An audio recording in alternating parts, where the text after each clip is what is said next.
Hello guys, मैं अभिषेक शर्मा आपका technical classes में स्वागत कर रहा हूँ। और आज अपन यहाँ पे बात कर रहे हैं आपके सामने एक्सरसाइज 5.1 के प्रॉब्लम 3 की। तो देख लेते क्या है। A circular bar rigidly fixed at its both end is 1.5 metre long. It's uniformly tapers from the 100 mm at one end to 75 mm at the other. What is the maximum stress induced in the bar when its temperature is raised through 25 Kelvin? Take E as 200 gigapascal and alpha as 12 into 10 power minus 6. So now in this case we just find the given data. अपन जो पहले अपन given data को find out कर लेते हैं कि क्या है यहाँ पे। तो मुझे L की वैल्यू दे रखी है सबसे पहले 1.2 मीटर, तो वो 1200 हो जाएगी।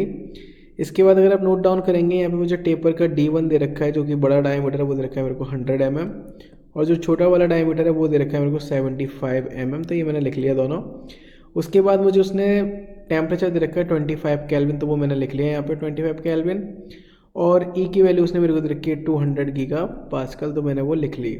इसके बाद अल्फा की वैल्यू है मेरे पास 12 इंटू 10 पावर माइनस 6 पर केल्विन। तो यहाँ पे ये मेरे को वैल्यू पता पड़ गई। अब इसको मुझे पूछा इसने सिग्मा मैक्सिमम। सिग्मा मैक्सिमम से पहले मुझे बताना चाहिए कि मैक्सिमम स्ट्रेस की वैल्यू क्या होती है।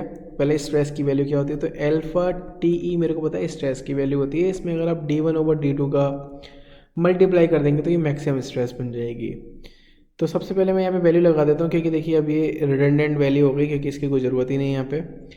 12 इंटू 10 पावर माइनस 6 का मैंने मल्टीप्लाई कर दिया। टी की वैल्यू मुझे 25 दी थी, 25 का मल्टीप्लाई कर दिया। ई की value 200 giga pascal, 200 into 10 power 3 कर दिया।